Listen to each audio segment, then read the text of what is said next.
É muito interessante que nos dias atuais existem muitas explicações para a origem das coisas. Geralmente elas podem ser explicações teológicas ou elas podem ser explicações dadas pela ciência ou pela imaginação.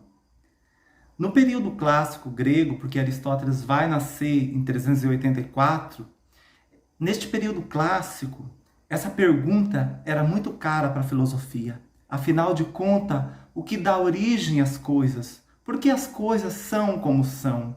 Por que elas têm movimento? Por que elas têm vida? O que move as coisas? Essa foi uma das grandes perguntas da filosofia antiga, clássica, e com Aristóteles não foi diferente. Para esta pergunta, Aristóteles vai elaborar a ideia do primeiro motor imóvel.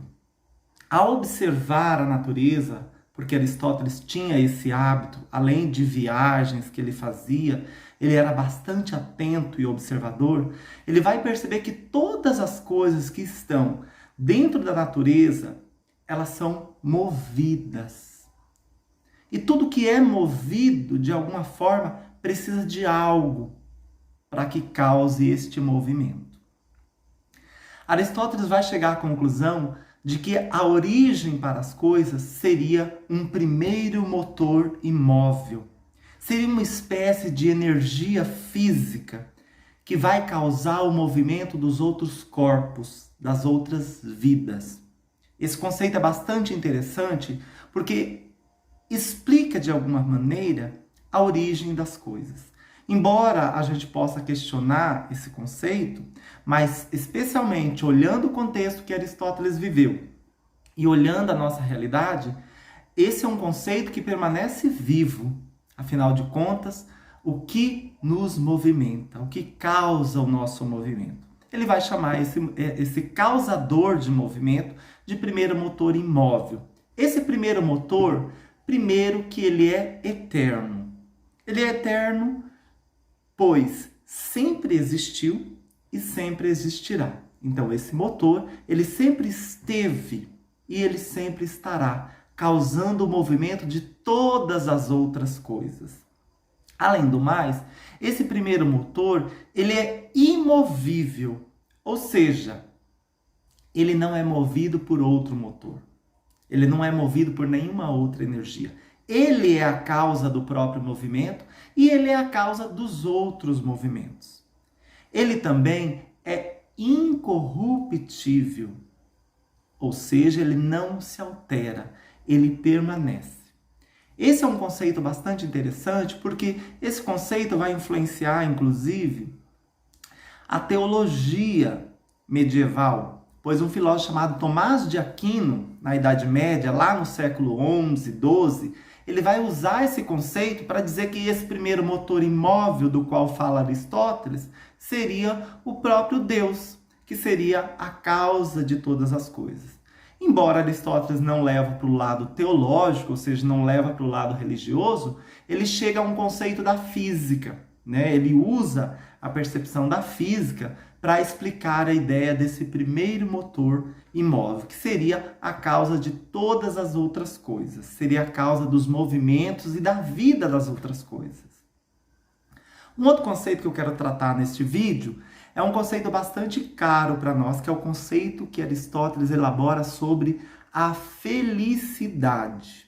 Inclusive, esse é um conceito que permanece muito atual, é uma discussão muito atual, porque nos tempos de hoje as pessoas elas estão muito angustiadas e se perguntam, assim como na época de Aristóteles, afinal de contas, da onde vem a nossa felicidade? Como conseguir a felicidade?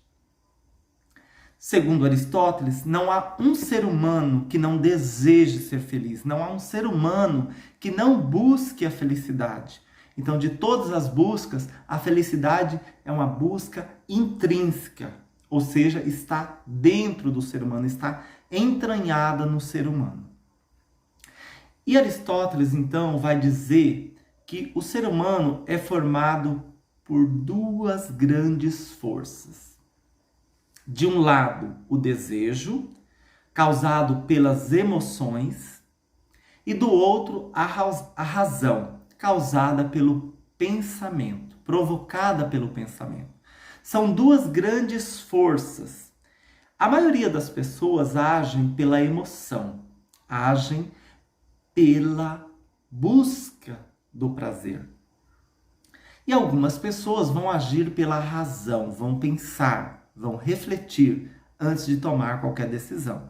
Lógico, Aristóteles, sendo um filósofo, ele vai defender que a razão deverá conduzir todo o processo da busca pela felicidade. No entanto, ele vai dizer que a felicidade é uma das maiores virtudes humanas, ou seja, deve ser uma das nossas maiores qualidades. Ela não nasce conosco. Então, buscar felicidade como se ela fosse algo que já estivesse dentro de nós é uma grande ilusão, baseado no que o Aristóteles diz. A felicidade ela é uma busca. Portanto, ela deve ser um hábito, né? Você vai fazer como se fosse uma espécie de exercício. O uso da razão é um grande exercício, né? Cá entre nós, pensar não é uma tarefa muito fácil. Então, buscar essa felicidade por meio da razão também não é uma tarefa muito simples, não é uma tarefa tão fácil. Pelo contrário, ela é extremamente complexa. O conceito que Aristóteles vai desenvolver sobre esta felicidade vai estar ligado, então, primeiro que ela é uma busca racional. Ela deve ser uma busca que deve ser amparada pelo hábito, ou seja, pela prática, pela ação. Se eu não sou feliz, isso não me impede de buscar gradativamente, por meio do exercício, o uso do pensamento, e chegar, então, a essa felicidade. E segundo Aristóteles, o conceito de Aristóteles vai estar ligado à eudaimonia, que é uma palavra grega que vai significar você vai adquirir felicidade no momento que você, pelo uso da razão, encontrar o meio termo das suas atitudes, né? A chamada mediania, né? A mediania nada mais é do que você, entre um extremo e outro, raciocinar e encontrar o meio termo. Isso vale para qualquer escolha que a gente vai fazer. Quando você vai escolher, você precisa pensar. E este pensamento, esse exercício, esse hábito, vai fazer com que você não escolha nem a ausência e nem o excesso. Você vai encontrar nas suas práticas, na sua atitude, o meio termo. Então, a ética, a felicidade aristotélica, ela vai estar ligada a essa busca racional pelo meio termo. Eu tenho um banquete à minha frente. Eu posso não comer nada ou eu posso comer até passar mal. Qual seria a ideia de Aristóteles? É que você nem deixe de se banquetear, se fartar, digamos assim, aproveitar aquele prazer que o banquete oferece, né, aquela boa comida oferece, mas você também não pode comer a ponto de passar mal, comer a ponto de, digamos assim, colocar em risco sua saúde. Então, qual seria o meio termo? Isso a nossa razão levaria-nos, pela força do hábito, a encontrar. Então, esse é o conceito de felicidade em Aristóteles.